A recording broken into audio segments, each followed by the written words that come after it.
Hello, everybody, and welcome to the Doctors of Running podcast, where we, a group of doctors of physical therapy, discuss the art and science of running and the stuff that we put on our feet. I am feeling extremely honored today because it's not just the founder of Doctors of Running, Dr. Matthew Klein, and myself, I'm Nathan, who are joining you. We have a very esteemed guest. This is somebody that I have had the pleasure of knowing for a while now. And I was the lucky person and the lucky group of people who had this person come in as their first year as a professor at the University of Delaware when I was in school. So I got to learn from this person. And I also got to do a fun Swedish tradition where we like danced in a circle or did some hopping in a circle. I think it was like the Midsummer Festival or something like that. I don't remember the name of the dance. I can ask you in a second. But the person we have joining us is Dr. Karin Sibernagel. So, Karin, thank you so much for joining us. Thank you so much. It's an honor to be here, and it's amazing to kind of catch up with those students and new people in this kind of format. So thank you. Yeah, absolutely. So just a little bit more about Karin. Karin is a physical therapist and athletic trainer and professor in the Department of Physical Therapy at the University of Delaware and is an internationally recognized clinical scientist. And that little phrase, I think, is extremely important about being a clinical scientist because I, as a physical therapist, have gleaned so much from your research to be able to use practically. I also, as a professor, have been able to utilize your research to help shape student thinking about how they learn about various things. So it's so wonderful. So I'm going to keep going. And you, Dr. Sibernagel, Karin has over 34 years of experience specializing in tendon and ligament injuries. She leads influential research on Achilles tendon injuries with over 180 publications and NIH-funded work that has shaped international clinical guidelines and advanced precision rehabilitation for musculoskeletal injuries. So I cannot say enough. Well, I guess I'm kind of winded after the intro, but I can't say enough about truly how influential your work has been because I had the privilege of learning from you in person about the stuff that you've spent your whole life studying. And so I think our first question for you is how you found yourself getting into the lane of researching Achilles tendon and ligament injuries and how you found your way there. Yeah, I'm going to start with that. But first, I'm going to tell you. So, what you did in school was the little frog dance. So, it's a Swedish dance when you dance around the maypole in the summer, adults and kids, and you're singing that they have no ears or tails, and then you jump around in the classroom. So, yes, I'll never forget that. It's still a feature in my class too, and the students all remember that. So it's important things we do in class. And it works. It works in our building too, because there's poles that block certain spaces from seeing the front of the room. So we could actually dance around the pole that broke up the middle of the room too. But you were asking me how I kind of got into this. Is kind of correct, right? Yeah, that's where we're going with it. So, yeah. Well, it's so long ago now. Who remembers? But anyway, no, I actually. So I was born and raised in Sweden. I came to United States because I wanted to do sports medicine and physical therapy and athletic training. So I got both of those. I always thought maybe that eventually I wanted to do a PhD and things too. But I went back to Sweden, also worked in a sports medicine clinic. And one of the things that was always for me, like you're trying to do the best for your patients, right? And, doing research at that time was maybe at first go into the library and get articles or dial in and try to get articles and things too. But one of the things that was the big problem was, we never learned about tendon when I was in school. Like it was tendon attached with muscle to bone, and it was like an inert rope. And then it wasn't really talked about again. And then when you started in the clinic, everybody had tendonitis. So it's a rotator cuff tendonitis, supraspinatus tendonitis, patella tendonitis, Achilles tendonitis. So it's all of a sudden, everybody had pain and itis indicating inflammation of these tendons and painful, but we never really learned about it, right? There was not anything that we were focused on. So I think to me, it was like that disconnect about understanding what are tendons? How do we do with these things? And, when we started working and where I started working, every itis was treated with ice, anti-inflammatory, and rest, which we now is like the complete opposite of what we're doing. And then when I was in Sweden and worked in a sports medicine clinic, we also was the questions about how Achilles tendinopathy, or what we call tendonitis at that point, was very understudied in sports medicine as well. So that's kind of how my path came in and my passion for tendons. Oh. And how much time did you spend in Sweden, then practicing and then getting into your research before you moved to the United States and to Delaware?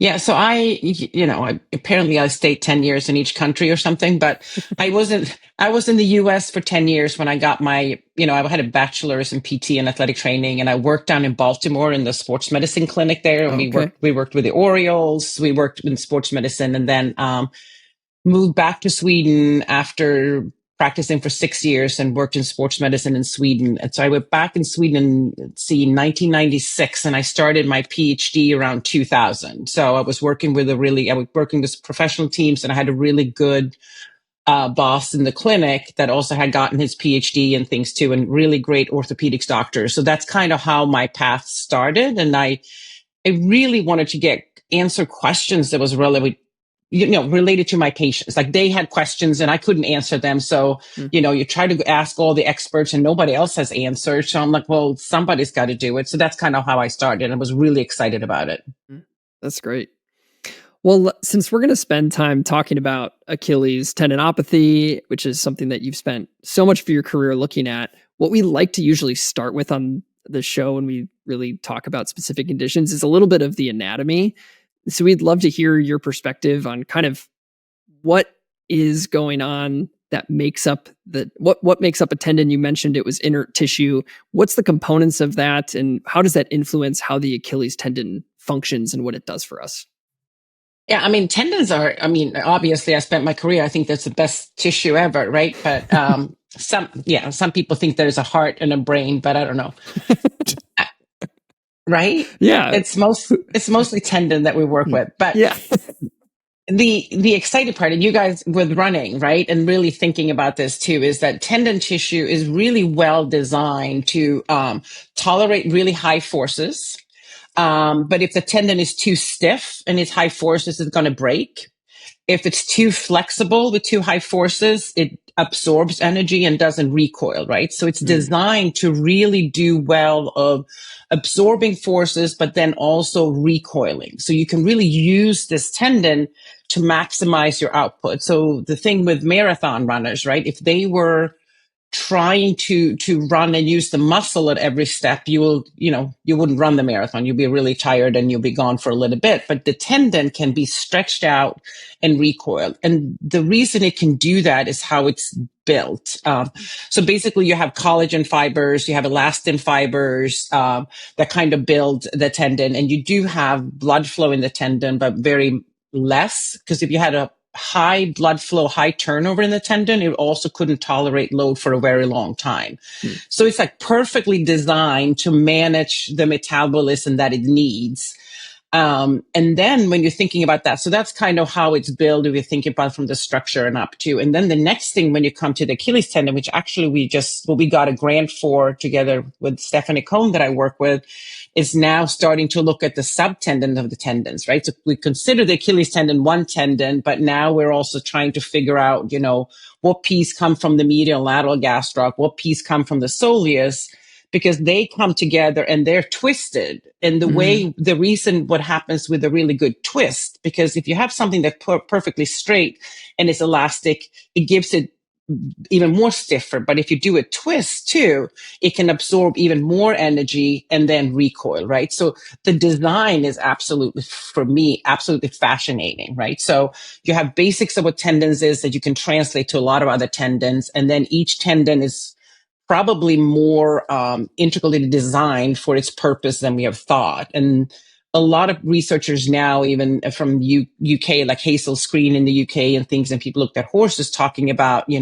there's a difference between probably with upper extremity tendon and lower extremity tendon, talk about positional versus, energy storing. And so there are kind of designs beyond the tendon and how it's built. So, yeah, I probably can talk about that forever, but I think it's really, right. It's really important. It's important to understand that it's like a really intricate design that works really, really well. Yeah. But it also is that the tendon is like, if you're going to get the gold medal, or if you're going to win a run, right? For elite athletes, if you have a good tendon, you are going to do really well. If your tendons are affected or overloaded, it might be that slight difference that makes you, getting fourth place, the dreaded fourth place versus getting on, getting a medal and things too. So it's athlete really utilizes tendon for performance. I mean, we all do, right? But that's kind of like really key, I think, from my perspective, that we need to have healthy tendons. Sorry, that got a little long-winded. No, that's great. And you'd mentioned too that the tendon doesn't work in an isolated chamber. It's connected to these muscles that connect the tendon to bone. Can you talk about, with running, what is the function of the muscle in relation to the tendon, in relation to the bone? Like, how do those things work together during a more during a repetitive ballistic type movement? I hear you, Matthew. There, are you getting tired too? No, no, Ooh. it's more about the I think I know where you're going, and part of this is actually really embarrassing because I went most of my career not understanding what you're about ready to talk about, and then I had a couple really smart people that were nice enough to come join me in my PhD that would give me just brief things that would blow my mind about how the muscles actually interact with tendons, especially in running. So I'm just going here and being like, how did I not know this? So that's where my brain is going. Yeah. Well, maybe you can teach me something, because maybe I'm going around the wrong path here too. But it took me a long time. I keep on talking about tendon, and now we're like, oh yeah, there's a muscle on the other end. Yeah. What do they do, right? Right.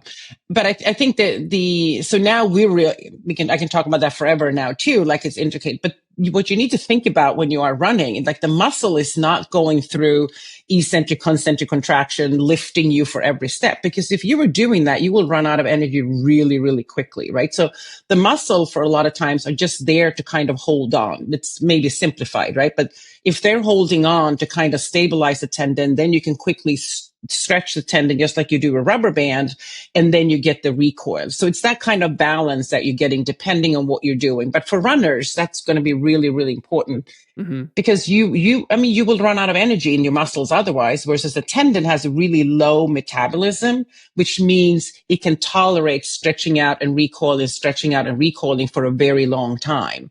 And that's how it can help you, right? The problem with that is when the muscle has much a higher, metabolism and turnover. That's why you don't want to use that. But that also means muscle can recover much faster from injury.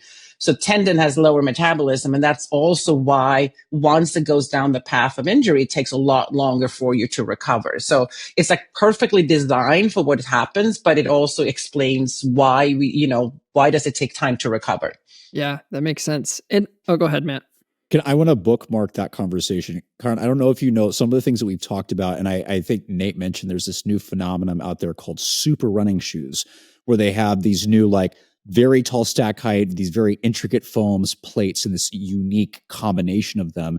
And there's a lot of talk about these things being they decrease delayed onset muscle soreness. And there's actually some evidence that actually made decreased amount of muscle tissue damage, and people are able to recover faster. The conversations that are not happening are about tissues that do not recover as fast.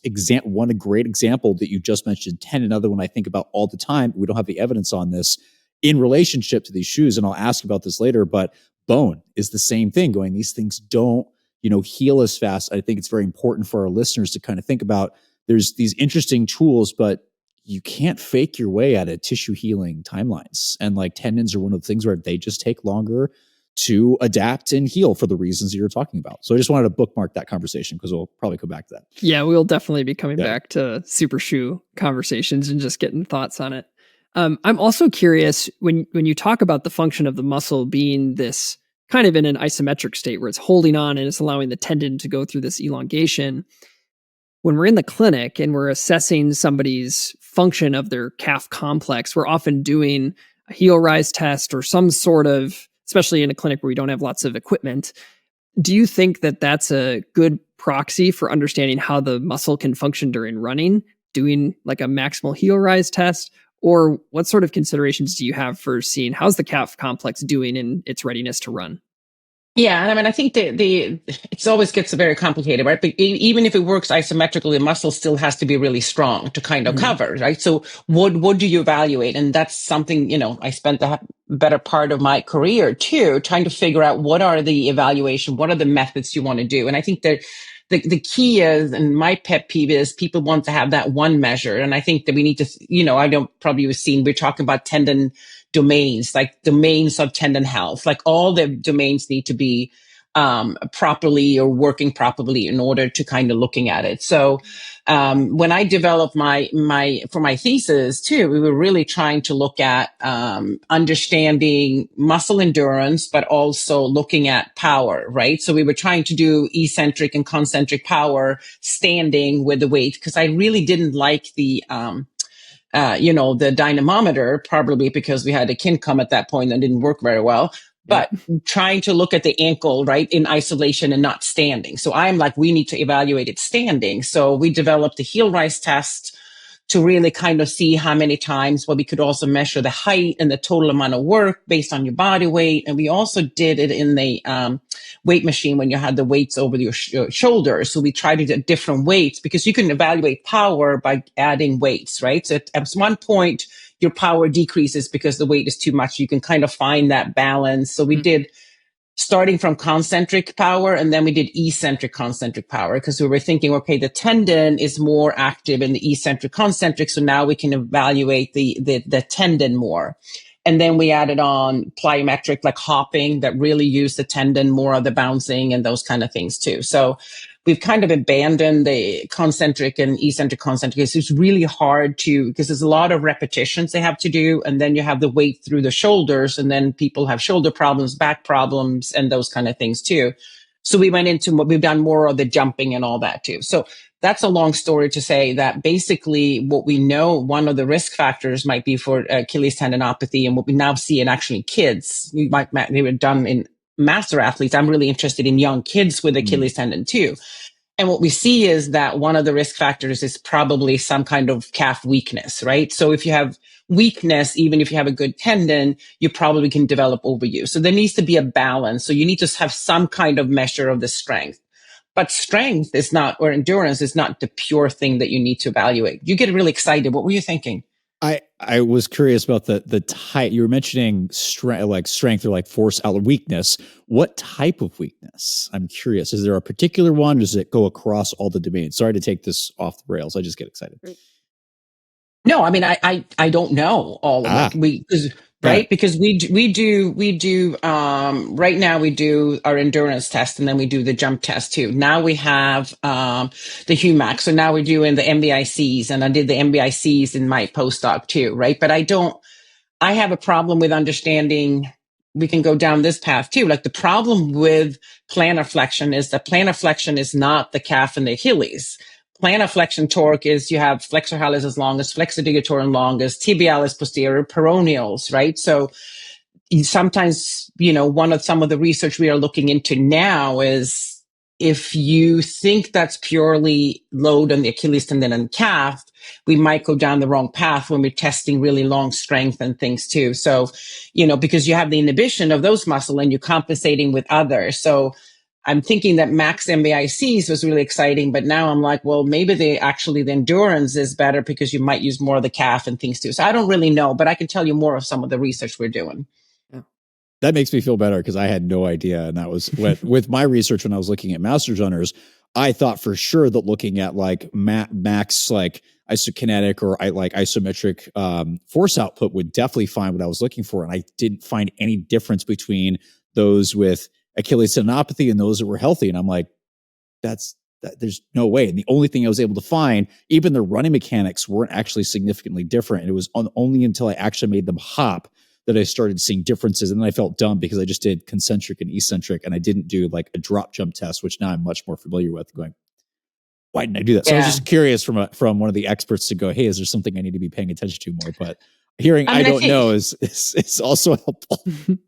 Yeah, I mean, I think one of the things that we really looked at, and I work, sometimes with a lot of elite runners and things too, and you tell them to do heel rises and they don't listen to the pain or whatever. Right. But one of the things that they send me and I get videos of is hopping. I want you to do single leg hopping on the injured side and single leg hopping on the other side. And the thing is, what we haven't talked about, maybe we can address too, like I describe it to people when you're thinking about a healthy tendon. A healthy tendon is like a basketball. I don't know if you heard my analogy, but it's like a basketball with good air, right? So you're bouncing that basketball up and down. It's coming up. You don't need to use a lot of energy. So the muscle doesn't need to use a lot of energy. the basketball is bouncing up and down. But when you have an injured tendon, it's like having a basketball with less air, right? You can still bounce it up and down. You can still have the strength. You can still do it, but now you need a lot of energy to kind of bounce it up and down. And if what you can do single leg hopping just visually, and we can measure it too with jump height and contact time. But what you can see is like they're jumping one leg, they're jumping on like a flat tendon, right? It's like they need a lot more. So the shoulders jump up with every hop, but on the leg that they have a healthy tendon, shoulders and things are relaxed and they can just kind of bounce on the ankle, right? So that's one of the things that we really use.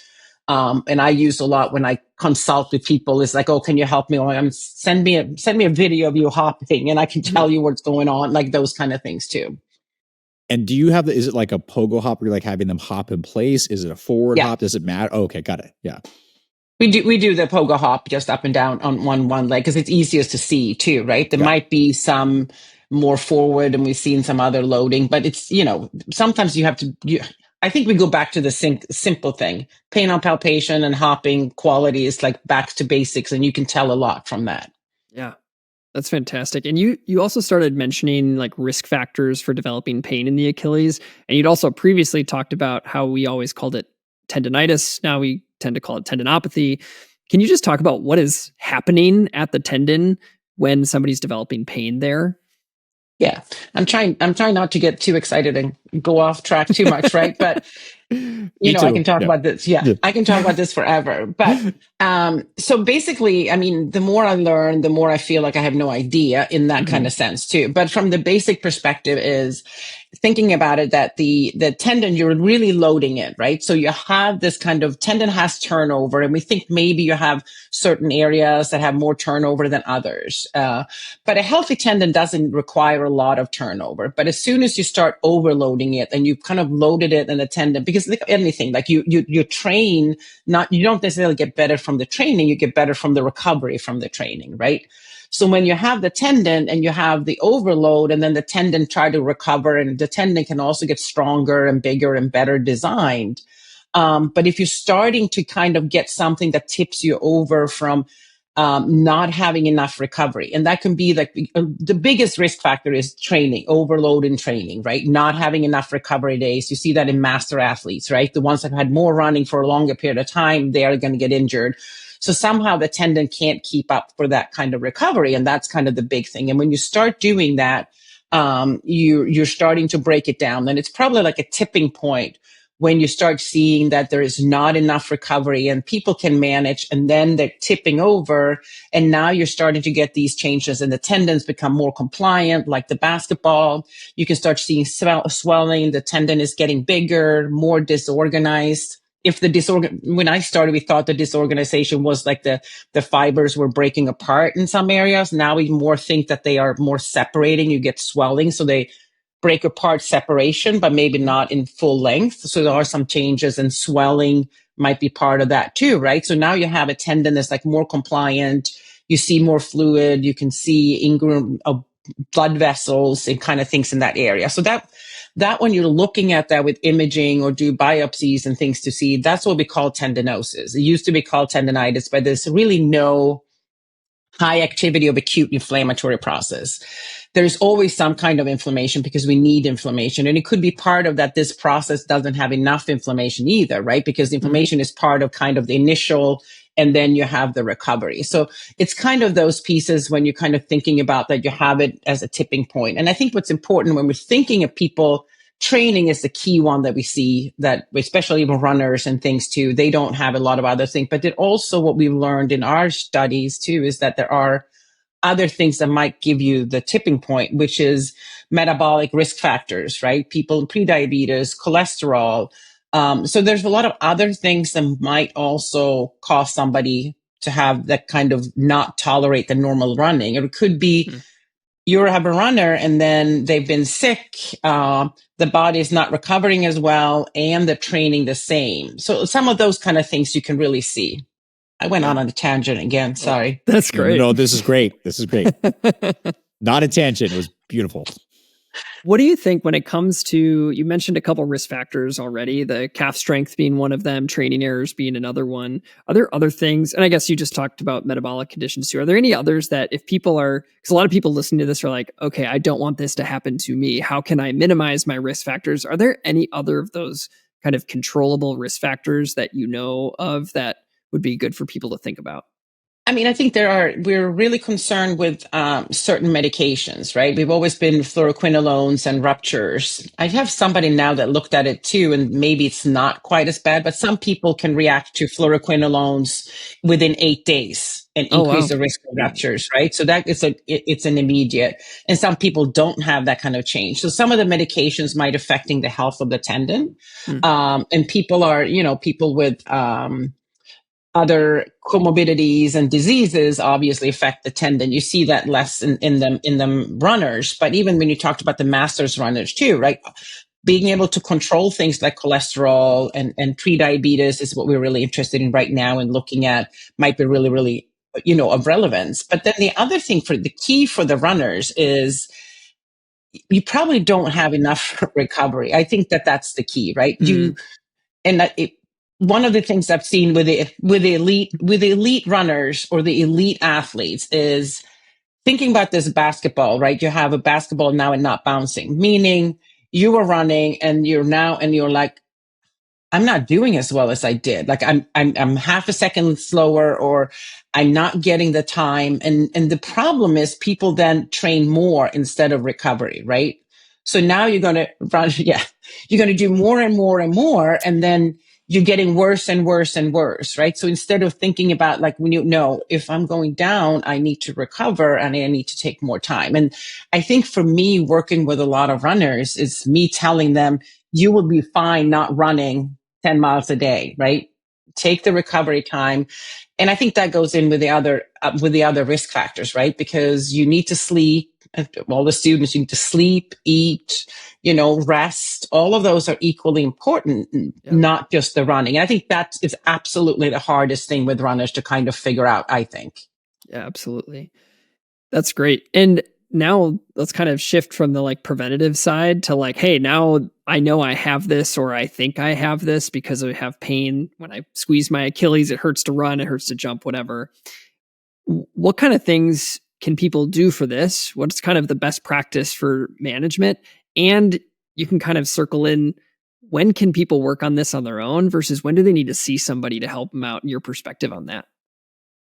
Yeah, I looked at, you had sent that to me too, and I'm really thinking about it too, because we just finished a study. I don't know if you saw that with Adam 1040 in Boston, and we finished a study looking at our exercise program that we've done, and the pain monitoring model, along with shockwave and those kind of things too. We can talk specifically about the results too, but a lot of that was also managed on their own. Like they had a few visits with a physical therapist and managed on their own, right? And what we do in my practice, I would say in one of the studies we finished now, I probably see the patients 8 to 12 times, but that's not twice a week for a certain period of time. That's usually across over a year. Oh, so wow. having said that, right? So I think a lot of this, because there is no quick fix, right? There is none of those things. So I do think, I would argue that everybody, I treat people sometimes via email or talk to them via Zoom and those kind of things too. But I would argue that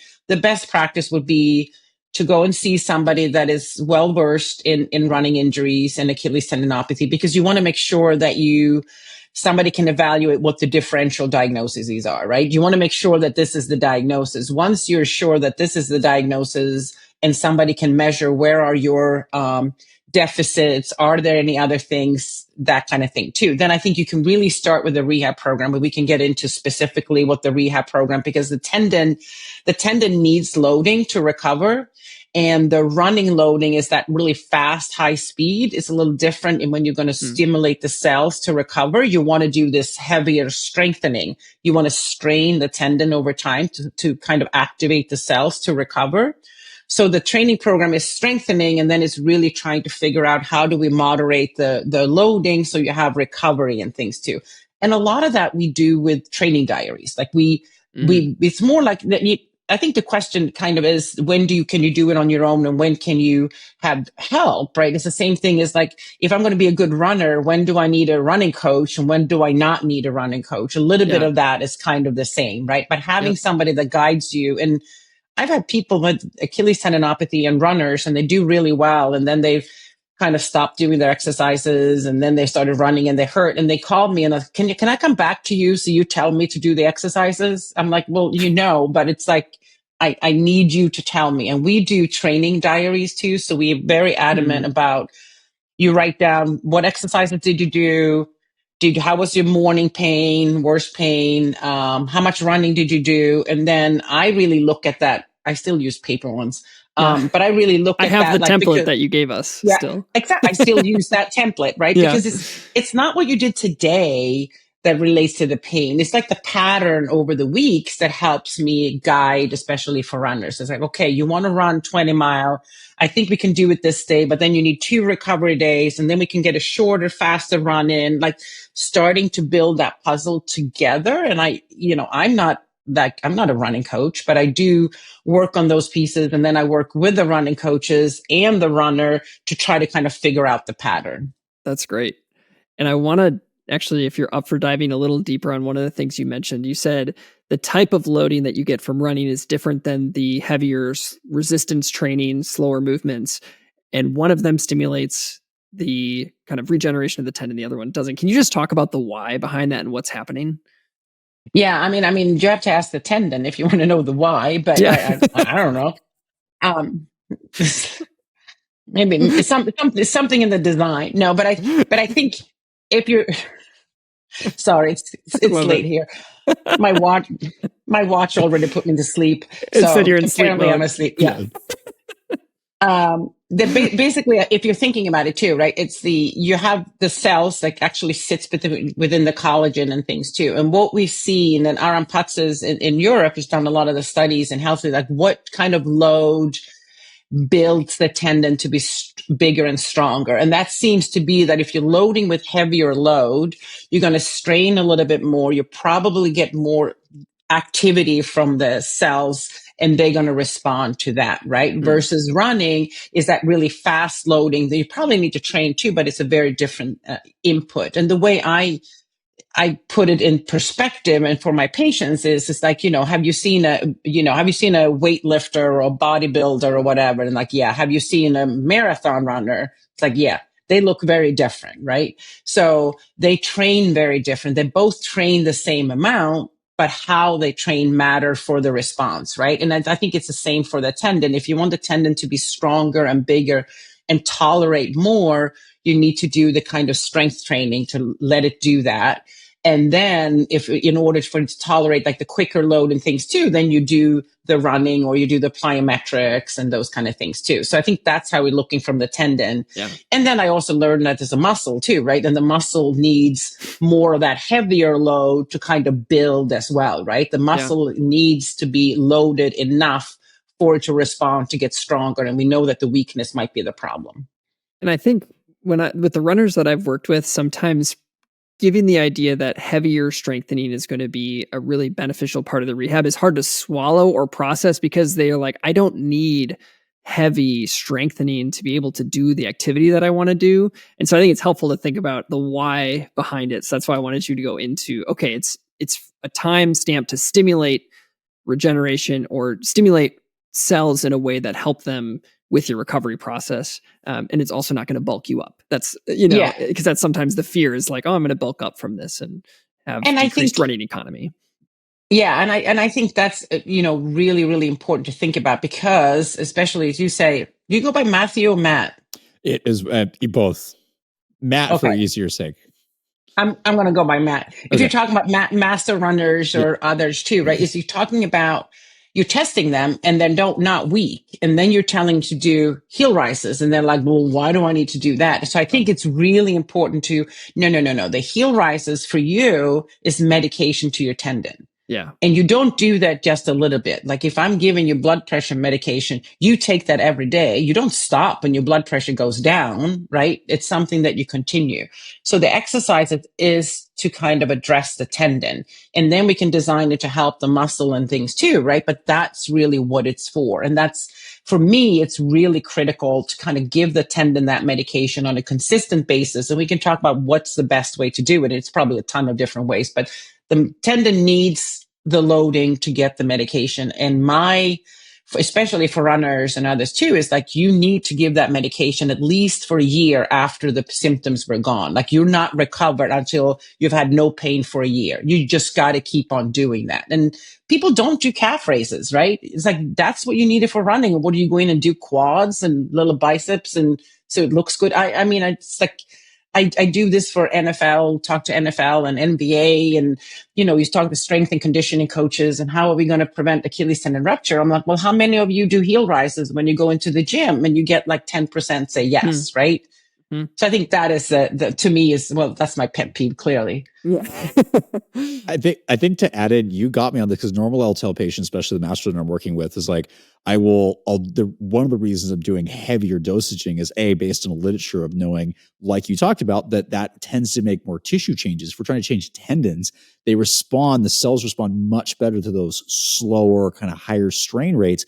But the other thing I'll tell people is I want you lifting heavy enough that you can only do like 4 or 5 of these. And they're like, oh, well, how much should I be lifting? I'm like, you only need to do a couple sets of this and you're done. It should take you like less than 5 minutes. And runners who only want to run, they're like, wait, I don't have to do this for a couple minutes. I'm like, that's it. But then I think you got me, whereas I've normally told people based on some literature that I'd read, and I think I'd missed this, that usual tip of you need to do is at a minimum of 9 months from when it started, even though we know, and I'm sure you'll correct me on this, that usually a tendinopathy has been going on way longer than that. You can have a tendinopathy and actually not have any symptoms. And like, what is it? I think the average is like 50% of runners have tendinopathy in at least one Achilles tendon, even if they don't have symptoms. But what I heard you say was you need to do it from a year when your symptoms resolve. That I did not know. Could you elaborate that? Sorry, Nate, to interrupt, but could you elaborate that a little bit? Because I did not know that. And I like this. And I would say, I would be calling it tendinosis if this tendon is changing, if they don't have the pain, right? Like, go back and forth, and people go back and forth. They're pain for 10 years, but it's not like they're completely painful. They kind of fluctuate in that kind of metabolic range too. But and I've been very adamant about this, and what is my evidence? I don't know. I think it sounds good, but part of it is also with working with the runners and elite athletes. It's like I see every single time they start feeling better, they stop with the exercises and they're doing fine and they're increasing the running, and then it's coming back again. I'm like, you need to continue. You need to have this consistency. And I think I do really think it's like a medication for the tendon. And I also think it is, making sure that the muscles are strong, keeping that path moving forward. And it could also be psychological or just a reminder of thinking about that this is important to do. But I do think that we are missing the calf a lot. And I think that's, to me, has always been like, you need to make sure that you're doing it. And one of the greatest risk factors to having Achilles tendinopathy is having had it before, right? And to me, it's like, no, that you weren't injured, you didn't re-injure, you just reoccurred because you didn't follow through the whole way. Right. You didn't finish with the actual, and how much tissue change, I don't know. You may be able to tell me, but like you didn't finish with the actual point of actually getting some real tissue change rather than just symptom relief. And those are two completely separate things. Yeah. Yes. I think people would love to hear a little bit more about the study that you just kind of finished up, and what was some of the protocol that you can talk about that the people went through in the study. And then we could even talk about some of the other modality ways that you treated as well, and kind of what that looked like for results.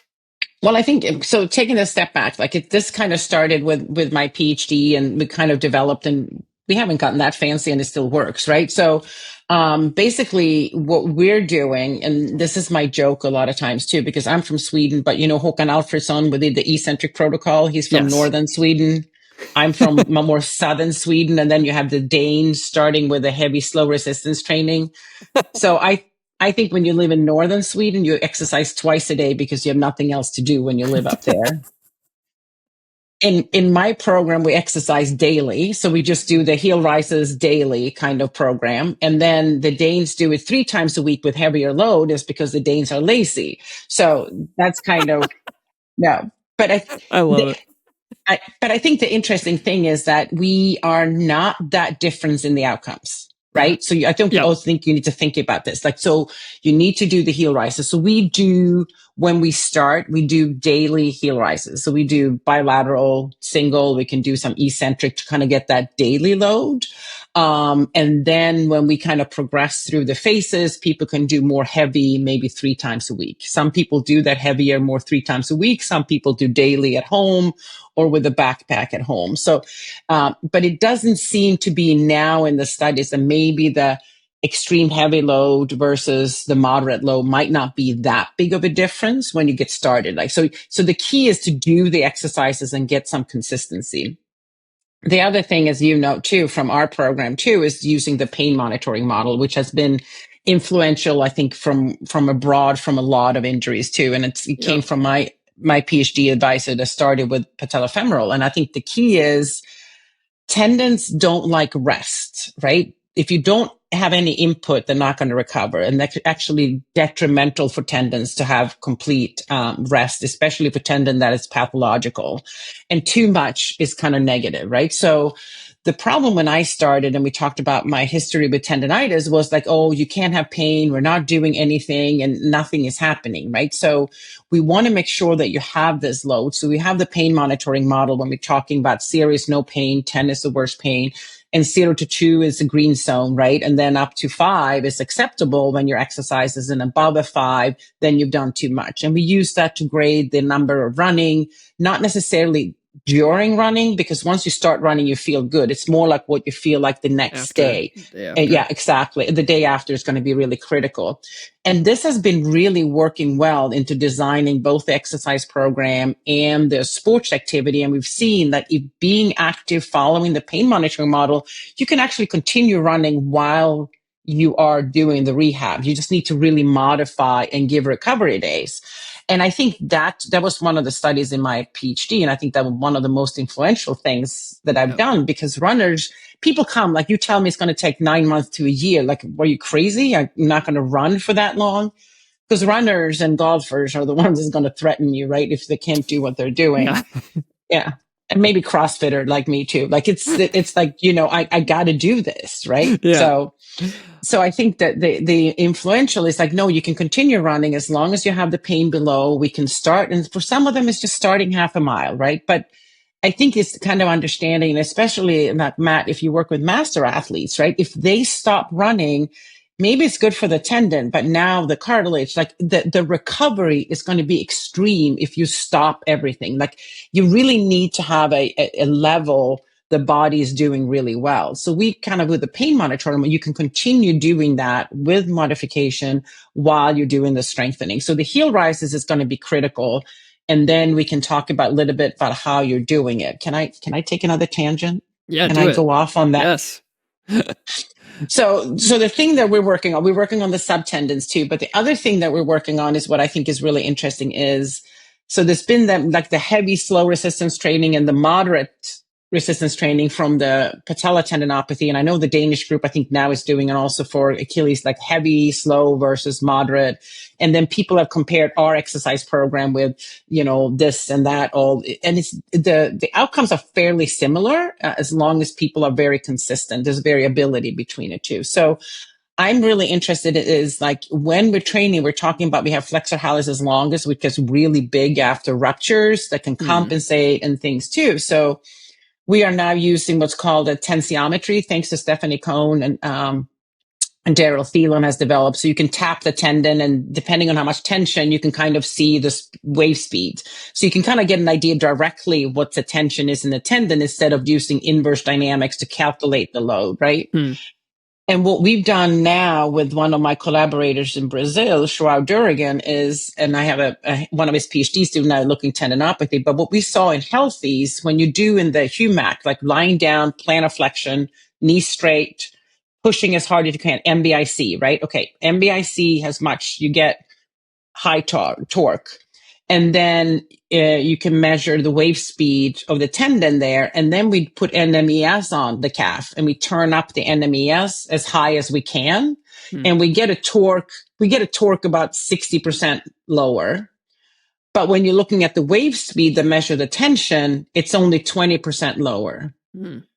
So, and I can't say that it's 40% of it is not coming from the calf, but I think there is, when you're really doing the max, especially then if you have pain, you are just starting to compensate, right? So there's a balance of, and you know that, like you can do a lunge and then you're adding these weights, all of a sudden you're not using what you thought you were using, right? So we are really trying to look at using NMES to try to pinpoint the loading now versus the other parts. Because when we did 20% of MBIC with active pushing or NMES only, so there's no activity, but like NMES, then we get the same wave speed.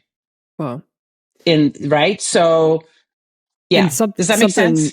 Yes. And just one quick thing for people who might not know what like NMES is.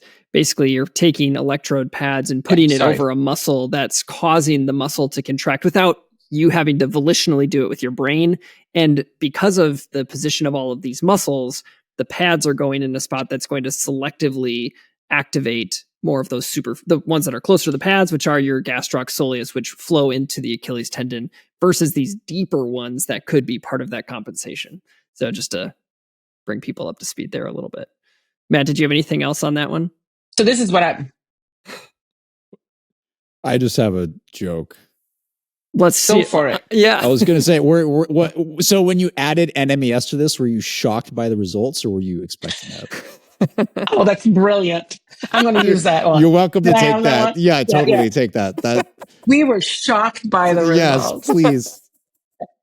My lifelong goal is to do a joke like that in a paper and actually get in a journal, get it published, and see if I can get it through the reviewers. But I haven't done it so far. So probably. Sorry, my head. I laughed, so my headphones fell out. That's brilliant. But I think it, and Nate, you deal with Lynn Snyder Mackler and the NMES for the quads and things too. And I think like I'm really getting back to basics, pain on palpation, right? We use the pain monitoring model, do heel rises, and now NMES. But NMES is brilliant in really pinpointing some of the muscles. And I think we have gotten in physical therapy, I think maybe I'm just dating myself, but I think we've gotten so like the more Instagrammy, flashy it is, the more of a complicated, cool thing it is. And that's kind of fun to see those exercises, but we're not pinpointing, and the body's so good at compensating, right? So if you are putting too much load in or trying to do much, we're going to use something else, right? Which in Achilles tendon rupture is a good compensation. You have probably like the group in Finland on the Taya Finnish show that you probably have like a 5 or 6% increase in flexor hallucis longus because you lose some, and that's perfect. But if you're going to exercise and try to load something specific and you're just compensating, I think that is one of the problems that we're having too. Yeah. So that's kind of me with that. I don't know. Did that make sense with the exercises? Yeah. And are you dosing the NMES similarly to what we've done for a while with the quad, or is it dosed a little bit differently?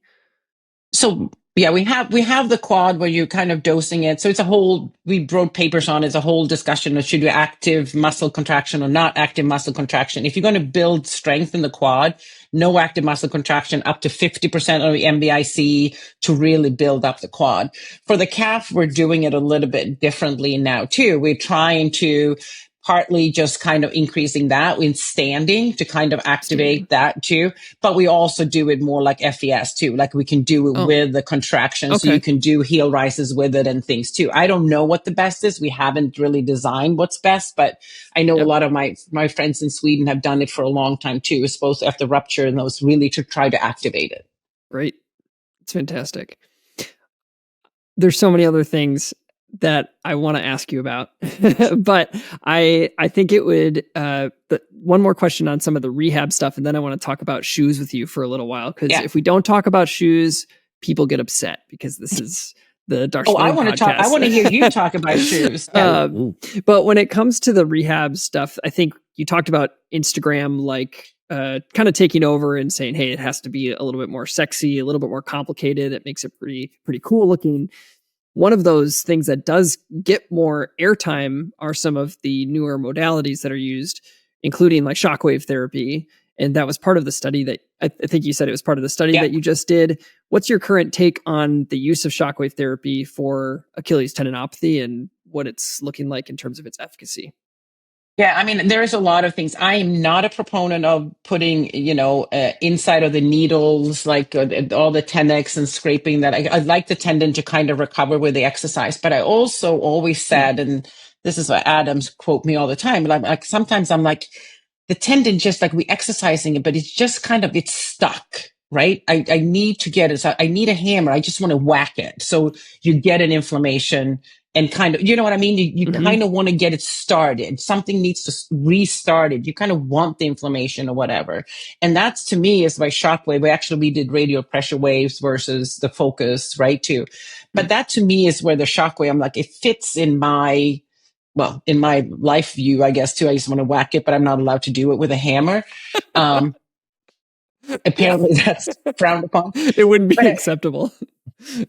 Yeah, well, they do that actually in India. I have a video when they do chisel and hammer. Yeah, so they actually do that. But I think that, so to me, the shockwave is really, you can really get it localized and you can really stimulate the area. And is it, what are the mechanisms and things too? But we know the cells and things needs to be activated. And I think part of maybe, are there areas that are not activated or are we causing inflammation or not is really hard to say. So with Adam then who's, seeing a lot of runners in Boston, I was really interested. We took the program that I've done forever, our exercise program.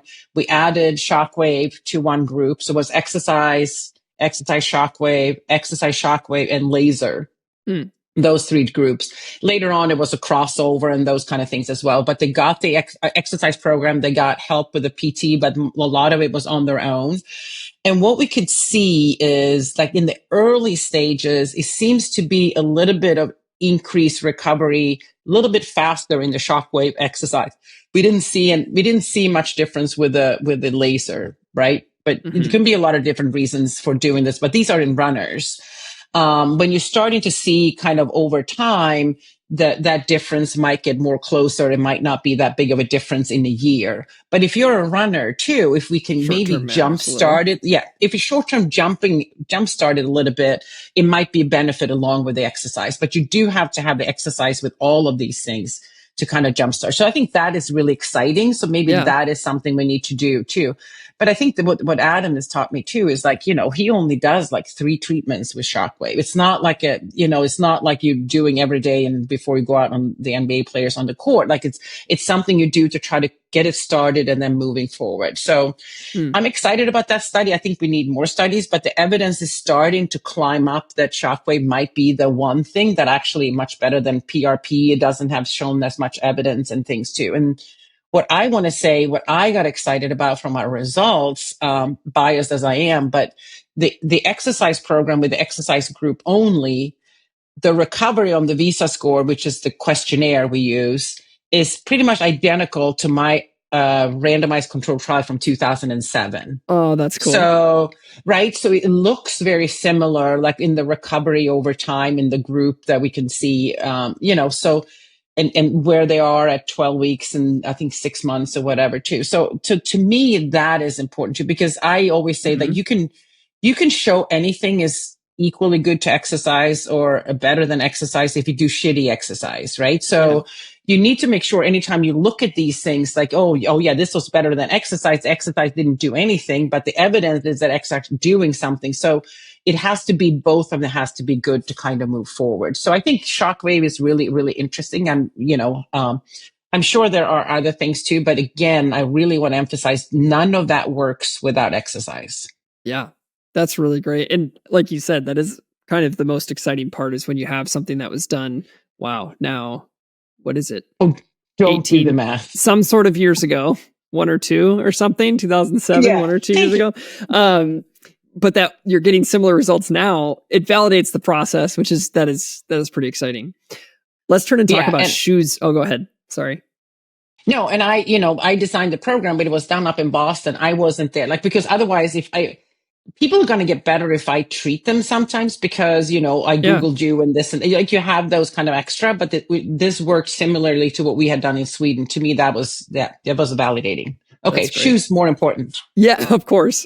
Well, we always are very clear that, if you have the pie of your health as a runner, right, you have all of these different facets of what make up your health. You talked about some of them: your sleep, your nutrition, your training program, what sort of exercises you're doing. And then you have shoes, which we sometimes make 98% of our pie. And it's like, oh, if I just get this shoe, I'm going to be all the way better. It's going to prevent me from getting injured. And we can kind of create that complex in our mind. But we're like, this is probably like the 1%.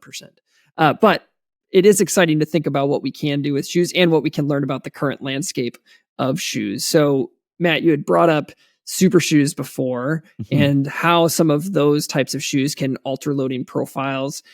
What's your current thought on the landscape of super shoes, higher utilization of them for training and for racing, and potentially their impact on the Achilles tendon?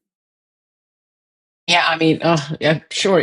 Matt maybe know more. You guys know more than me, but I mean, I think from my perspective too. I mean, I'm really interested in the shoes in the general too, right? And I don't know everything about shoes, but I'm also interested in shoes because certain shoes seems to be working well, but I also think there's shoes that might make you worse. Like, you know what I mean? I find it hard to make shoes to make you better, but it's shoes that make you worse. Does that make sense? Like, you need to find your right thing. I don't know if it's going to make you a better runner and those kind of things too. Now, when we're talking about the super shoes, right? It's really, and I'm going to bring in my brother who's, 69 and he bought shoes and he's a very, thoughtful person too, but he put the shoes on and it scared the crap out of him because he could run so much faster and things. He's like, this cannot be good for me, right? I'm only going to use. So he's like, calling me and like, how should I train and building up. He was so focused on, which is kind of amazing, right? That this is clearly affecting me because I can run so much better. And if it's affecting me, there's got to be some change in my physiology that I need to do, right? So I think that to me is what's really, really interesting. And as you said, Matt, too, like you're shifting the loads, like the load is not going away.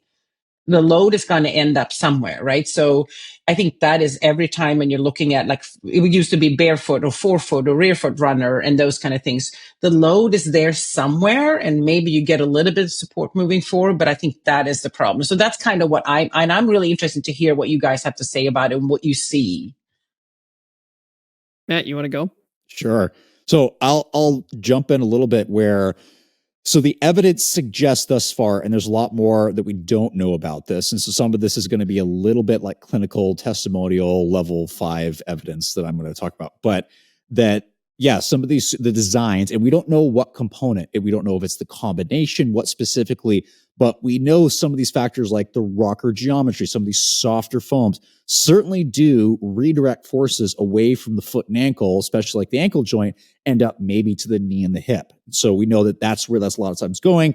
Whether that might explain some of the increase in like hamstring tendon issues that we've seen recently, no idea. The problem is as your brother, I had the same thought of going, this improves running economy and you're like so much. What is the trade-off? There's no such thing as a free lunch, right? Like there's something you're giving in.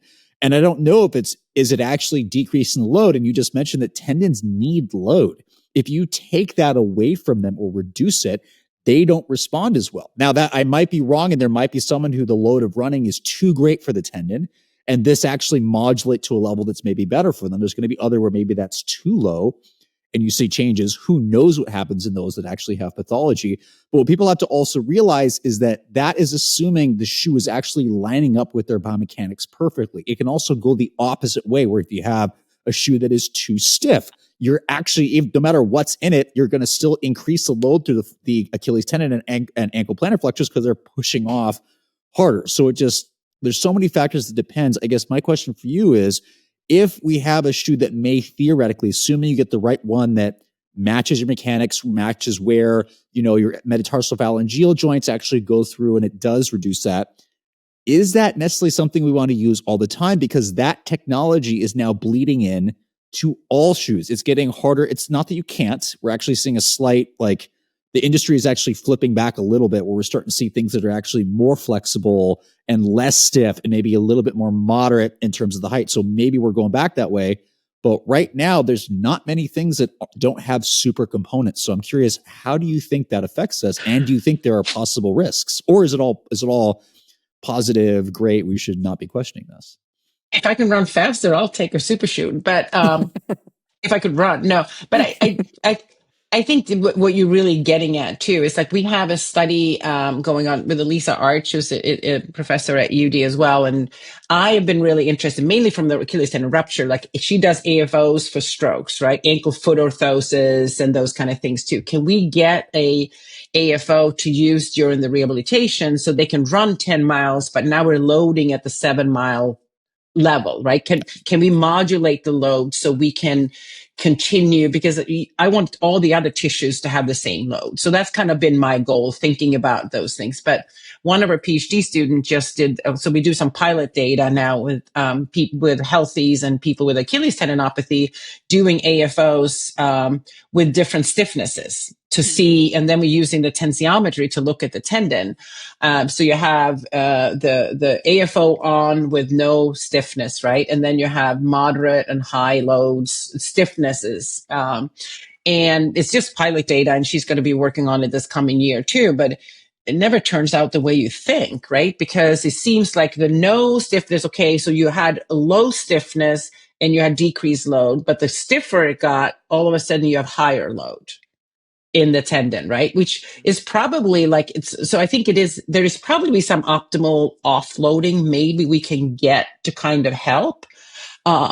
But it's probably very, so I think the stiffer is not better. More is not better when you come to these kind of things. I would love to see how we can figure that out and measure it.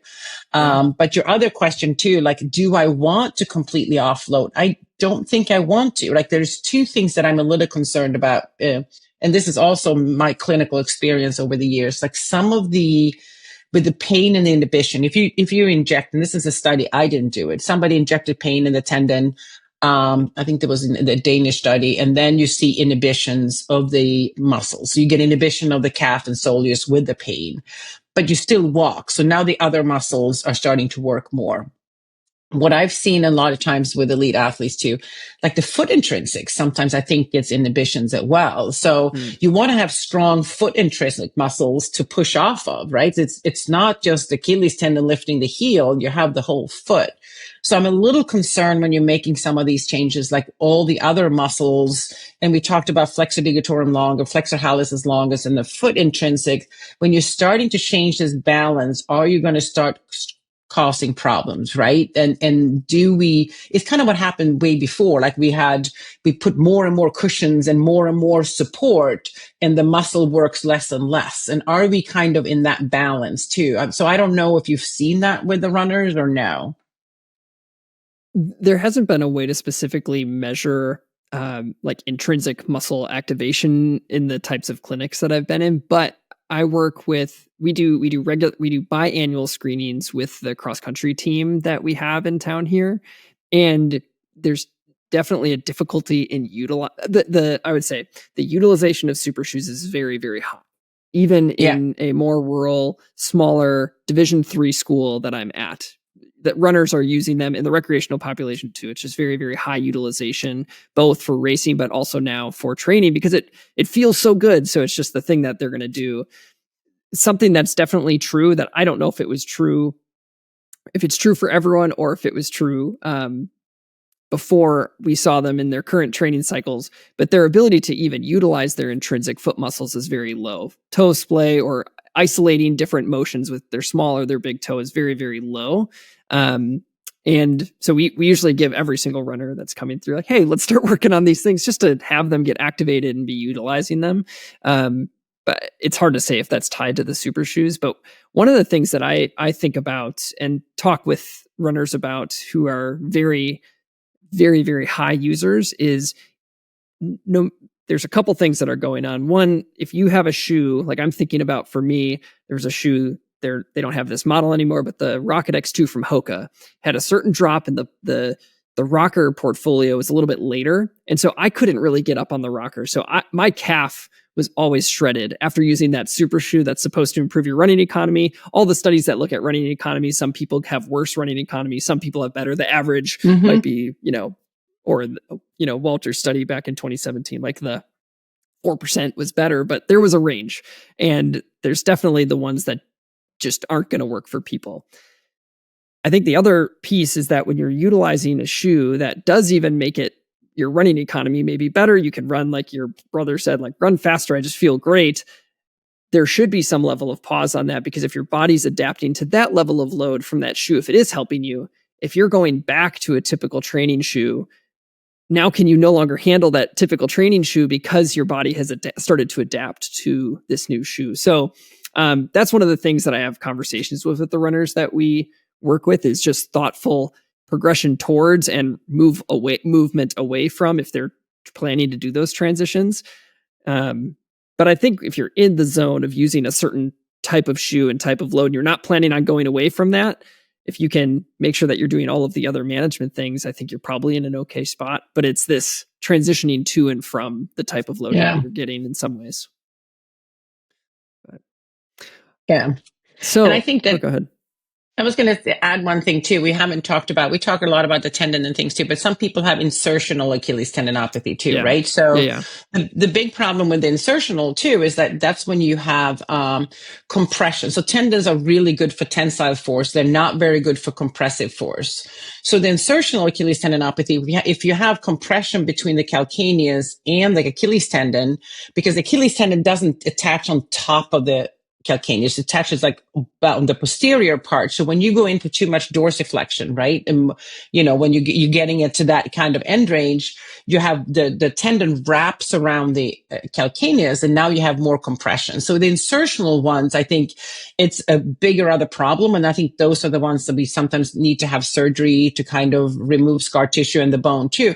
But that's when you're thinking about shoes in a completely different way. Like we saw that if you can put 2 centimeter heel lifts in, you can actually get away from that and you can kind of relieve the pain, right? So those are the ones we always want to have with a higher heel drop and things to kind of prevent that compression. But what I think is interesting when you're talking about super shoes and other shoes too, that I don't know how to solve this too, but what we just looked at is you're assuming that compression is negative, right? So you would assume that people are walking to avoid the compression. But what's happening is they're not using the muscles, so they're avoiding contracting, but then they get too much into dorsiflexion. So that all the force in the tendon is tensile at the end. And we have documentation of that too, right? So it's almost like I'm not going to use my calf. I'm not going to use my calf. Oh crap. Now I'm at the end range and you have a lot of tension and then you press. So they actually have they're walking with more compression than they should, right? Yeah. So I don't know. I think that's something to think about too when you're thinking about the load from heel strike to push off. Like, where is that load in the super shoe, right? Do I spread it out evenly, or is it peak in a completely different direction so that you don't have it at the dorsiflexion? And I would say one of the things that's happening with not just in super shoes, but across the range, we're actually losing all of our high drop shoes. So a lot of them, the drop's getting lower and lower, and you have a combined softer and softer foams that you're actually getting into probably dynamically. Your dynamic drop is going to be in the negatives, just because most people are going to be heel strikers. That's just the majority of that's just how it is. But if you're landing like that, such a soft foam that's now getting lower drop, you're spending more time in those end range dorsiflexion.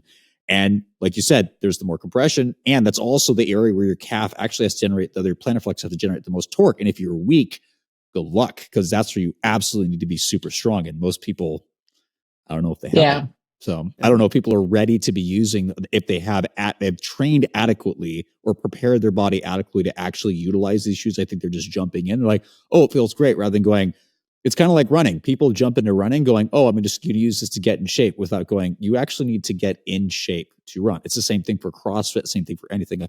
You need to prepare to get into this. If you're not ready for this, it might feel great initially, but then if you're not conditioned appropriately, you're probably going to have problems. And so overtraining becomes more prevalent, not because, the body couldn't handle this. What it was because you didn't do the work to prep to be able to tolerate the loads that now you're asking of yourself. So that helps my brain just light bulbed with you talking about that. So that makes sense.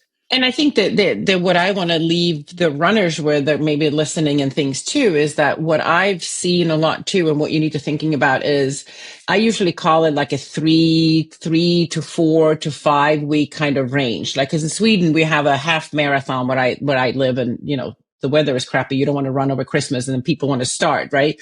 So people start and they get building it up. I got this. And you're not going to notice the overload right away. You're not going to notice it until you're like 3 to 6 weeks in. Yep. That's when they're coming to me, right? It's like that typical pattern, right? So, and then by the time you're noticing it, you're already on the downhill, and now you're going to be taking you a while back to get back up again, right? So I think this, with all of those things that you're talking about, is really consistent thinking that it's going to feel good for a week or 2 weeks or probably 3 weeks, but then you're going to notice it because the changes happen, but the pain and then what you're noticing takes a lot longer, right? So I think that's my concern with those, is like, when I talk to my brother, he feel great in those things, but it's like, yeah, I feel great today, you feel great for that couple of weeks, but the body's going to take some time, and you're not going to notice it until you're already kind of spiraling out of control. Yeah, absolutely.